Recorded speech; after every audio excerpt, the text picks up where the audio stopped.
You like horses, Kyle? Good job. DarbyCast Wildcard Friday. Kyle and I have taken some time off. Kyle had a bit of a vision quest. Didn't work, right? You're still pretty much the same, except you came back with a pretty rapey looking mustache. Very disgusting, very off-putting, Kyle. You might want to handle that later. But it's DarbyCast. It's Wildcard Friday. If you're new here, leave. There's a huge chance that this is just going to rustle your jimmies in a big way and that you're going to be upset, and then you're going to take it out on the people around you because you're a coward and just a menace. However, there's also a big chance that you found this podcast and you're a leader and you're somebody who enjoys things that are important. And if that's you, then welcome aboard. We've been off for the better part of 2 months, have we not, Kyle? That's your fault. But now that we're back, I think there are a few ways better to re-enter the fray than with one of our favorite styles of episodes, which is what? That's right, German folklore of the 1800s. Today, we're going to be getting into a story about really crappy individuals who are just complete and utter garbage. And I know there's a lot going on in the world right now, but it's more of the same, right? But let's just do a quick recap of what's been going on in our absence. The left has gotten pretty excited about Haitian cannibal gangs. They don't want you saying anything negative about Haitian cannibal gangs. Otherwise, you're a pretty bad person. The border situation has worsened. Joe Biden moves towards being the GMO vegetable that none of us could have ever really imagined. And the media is lying about basically everything, and everybody knows what's going on. And times are not the outlook isn't super strong, right? But that's why we reset on German folklore, because oftentimes to move forward into the future, we look to the past. So let's get into this amazing story. It's called The Pack of Ragamuffins, or in German, Das Lumpengesindel. Very good German title.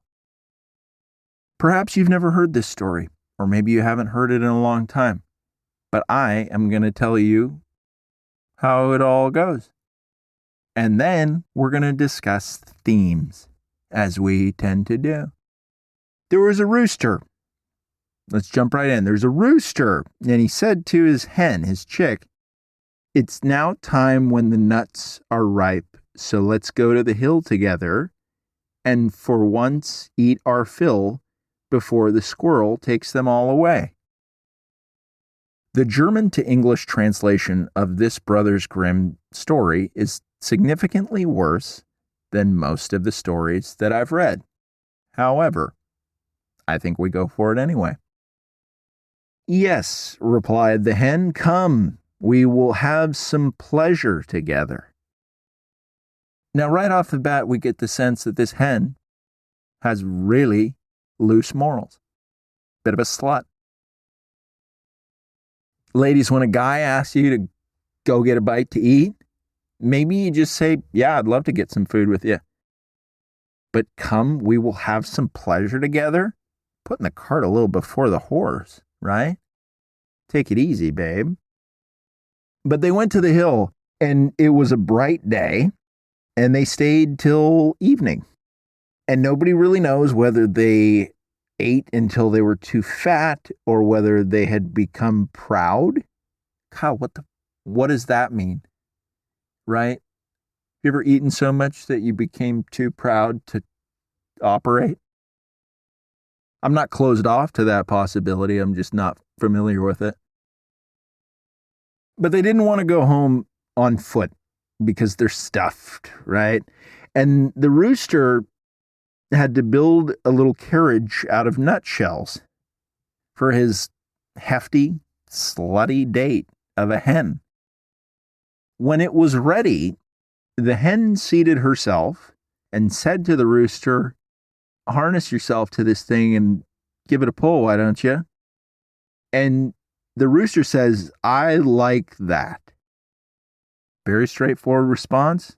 You can tell that this guy maybe a little bit more Midwestern in his demeanor, although this did take place in Germany, so what do you even do with that, right? But then he changes his mind and he's like, actually, I don't want to be harnessed to it. Where's the chivalry? Where's it gone, right? Chivalry's always been a negotiation between men and women throughout time. And this guy is blowing it. He says, this is no longer a bargain. I don't want to drag you home. You're going to take a girl out to eat and then you're not going to drive her back home? Are you kidding? So now we've got insight into the rooster's style of operation, which is that he grew up without a father. Because a proper dad would say, you take her home. And you maybe give her a peck on the cheek, right? Little rooster joke. But you want to ease it in there. Courtship is not a sprint, it's a marathon. Let's do this right, huh, son? I'm rooting for you. You're a good guy. The rooster got none of that at home. So upsetting, right, Kyle? So as the rooster is showing his cards to the hen, basically saying, I'm a dirtbag, a duck quacks to them and says, you thieving folks, who bade you to go to my nut hill? Wait, you shall suffer for it. Very direct. So the duck is autistic, obviously. And he's pissed. He has every right to be upset if that's his hill. But the duck ran over with an open beak towards the rooster, but the rooster sprang into action and did a bit of a people's elbow, WWF style wrestling move, elbows the shit out of the duck, nearly knocks his block off, and then finally wounds the duck with his spurs. And this duck was begging for mercy and willingly let himself go to be harnessed to the carriage as punishment. That is abuse of the autistic, and we don't like it. There's so many things happening in this story that are not even in the zip code of okay, Kyle. Boy, did we come back from our break into a hellscape of a story. A lot of inappropriate things happening. So the rooster's now sitting on this nutshell carriage. Nobody really knows how it works, but it works. He's playing the role of the coachman. Hen is sitting in the back, just being a sleaze, whispering sweet nothings to the driver, saying, I'll let you get to second base if you got some weed at your house. So low ethics, my goodness. But the duck is pulling both of them and picks up at a bit of a gallop, bit of an athletic autistic duck, if we could be so bold as to say such a thing. When they'd driven part of the way home, they encountered two, I guess, people on the side of the road, a pin and a needle. Is that right? That's kind of how these stories go, right, Kyle? You just pins and needles, but like they're people. Very thin, surprisingly good ideas from time to time. So the pin and the needle are hoofing it, and they notice this carriage, and they cry out. They say, stop, stop. It's going to be dark soon, and we can't go a step further, and it's really dirty on the road. Can we just get in your carriage? Now, if magical sewing equipment ever tries to hitchhike with you, you might be safe, but never do this with a real person. You're asking, especially if you're a woman, to be murdered. If you pick up a hitchhiker, they're going to gut you, and that's going to be a bad time. But it's the countryside, it's Germany, pre-refugee, quote unquote, whodunit. You probably used to be able to hitchhike in Germany pretty well, and people would say, "Hey, Johann," and "Hey, Bork." I don't know enough German first names, Kyle. I really don't. But the pin and the needle, they get into the carriage and they reveal that they had been at the tailor's house. Go figure, pin and needle. But they had stayed too long over the beer. Problem drinkers, these sewing implements. But they get into the carriage. They don't take up too much room. Rooster says, just don't rest your elbows on my chick, my hen in the back here. Don't get any ideas. They oblige. Later in the evening, the whole crew comes to an inn, and they didn't want to travel much further by night. Their crappy nutshell carriage certainly doesn't have high beams. And the duck was getting a little bit tired, not made for manual labor, made for chess matches and enjoying trains. Remember, the duck has autism. Duck is real tired. He fell over out of exhaustion, and not one of the passengers tried to help him up. And that's not who we are.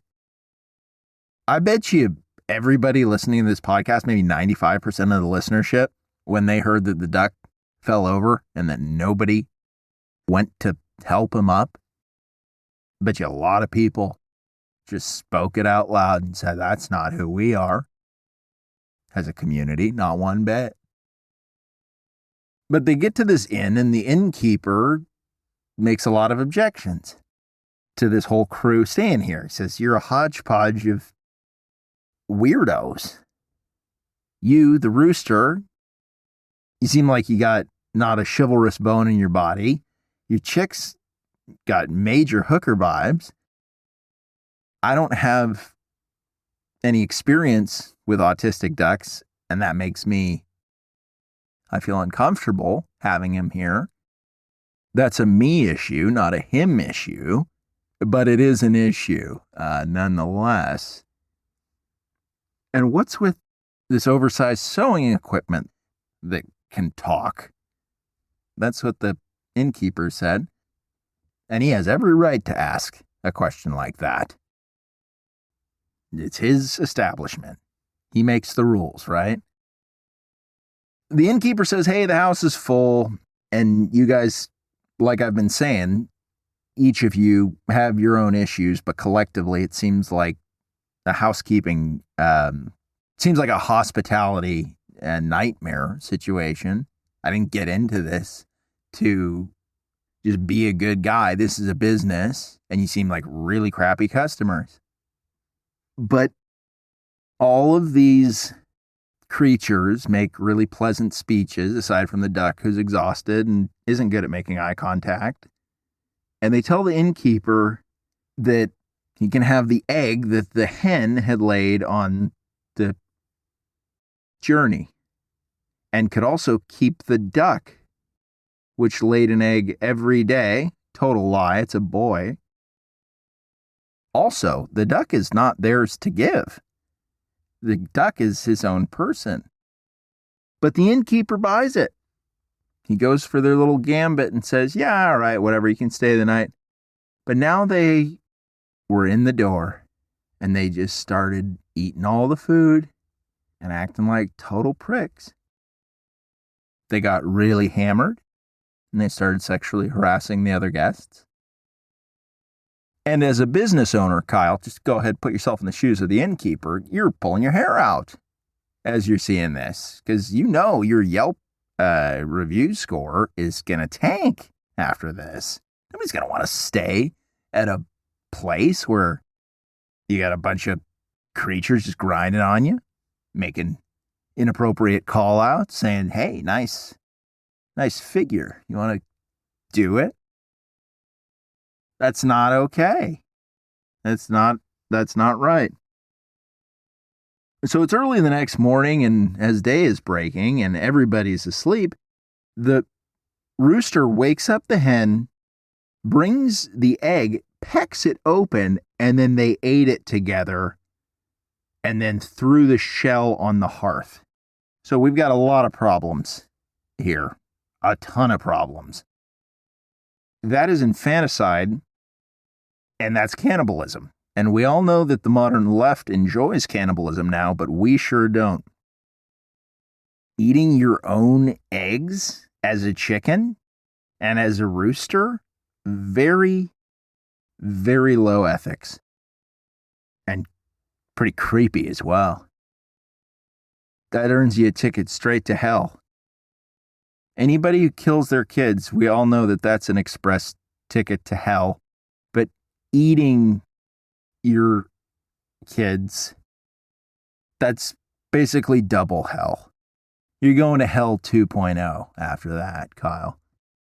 But then they just threw the shell on the floor, making a mess. Then they went to the needle, who was asleep, took him by the head and stuck him into the cushion of the landlord's chair. Then they found the pin and threw him in the landlord's towel.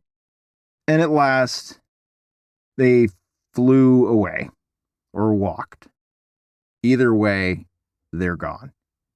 The duck, who liked to sleep in the open air and had stayed in the yard, heard them leaving and realized that this was his chance to never come across these people again. The rooster and the hen. So he wandered off to a stream and just chilled. Stream's a little bit cold. Cold reduces the inflammation in his legs, which were overworked the day prior when he was pulling that carriage. So it's a recovery play as much as it is, it just sounds kind of fun. Right, Kyle?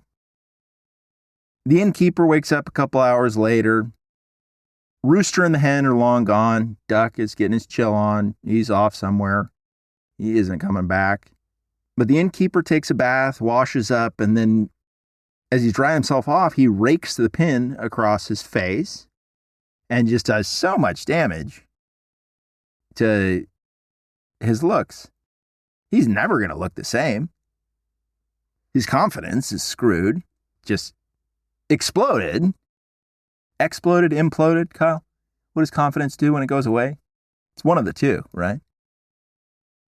After this, the innkeeper goes in the kitchen and he wants to light his pipe. Because smoking in the morning, not bad. You get a little coffee, a little wacky tobacco. Kind of set yourself up for success. But as he's smoking his pipe and enjoying his morning coffee, he slips on the eggshell that those terrible house guests, the rooster and the hen, left. He slips on the eggshell and then a bunch goes in his eye. Major eye damage, which ultimately reduces his confidence even further. Just a full-out assault on his confidence is what is taking place right now. He remarks out loud, he says, "This morning, everything attacks my head." And he angrily sat down on his grandfather's chair, but he quickly started up again and cried, "Woe is me!" For the needle had pricked him worse than the pin, and not in the head, in the bottom. Now, at this point, our guy is thoroughly angry, and he suspects that the guests who had come so late the night before were to blame. He went to look for them, and they were nowhere to be found. And in that moment, he made a vow to take no more ragamuffins into his house because they consume too much, they pay for nothing, and they play mischievous tricks into the bargain by way of gratitude. That is a direct quote. Doesn't exactly make sense to me right now, but perhaps it will later. The end. We've got a lot of questions. Let's not pretend like we don't. Let's not pretend like we don't have inquisitive minds that are all wondering a lot of the same things, to be honest. What's the deal with the pin and the needle? They hurt this guy, but then they just stayed quiet. The day prior, they were talking. And now they're just acting like inanimate objects, not taking any responsibility for their role in this catastrophe. We hate that. You know, uninvited guests who just show up can be a big problem. The innkeeper wasn't wrong in having his suspicions. His suspicions were confirmed.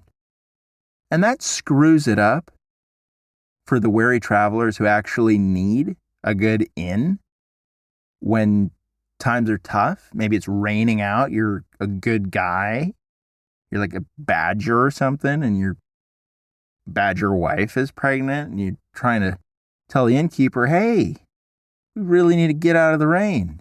And he says, sorry, but I've got no confidence in strangers, but also myself. Look at my face. Look at this scar. Thematically, you do not want to take advantage of people's goodwill. When they do something solid for you, you don't screw them over. That's just not the way to operate. When you are a guest somewhere, you play by a different set of rules. You're on your best behavior the entire time. If you're staying at an Airbnb, you don't trash the place. And you certainly don't stay at an Airbnb as a squatter who doesn't pay any money, right? They didn't pay the innkeeper at all. They said they were going to pay him in eggs, both chicken and duck, which was a lie. That duck was a dude. As we've been over, this just reminds us all so much of the immigration situation happening in our country.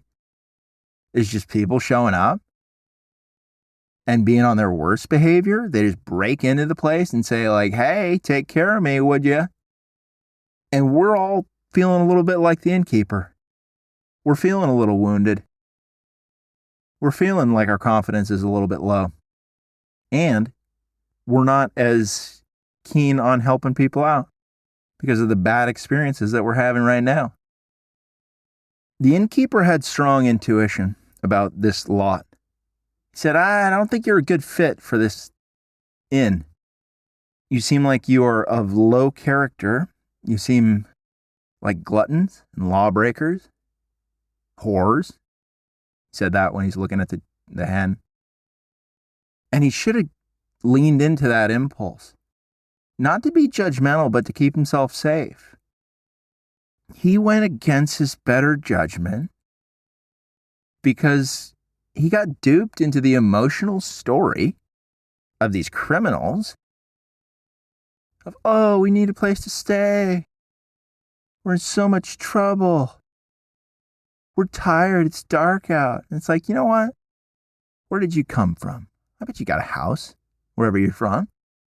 Not okay what you're doing. You don't trash other people's stuff.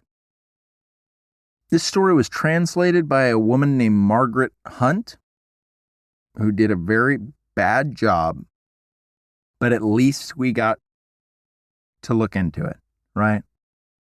She's probably long dead, and I don't think it's right to speak ill of the dead, but we're not speaking ill of her, we're speaking ill of her work. And we don't need to conflate those two things. As a person, I'm sure she was great. As a translator, one of the worst.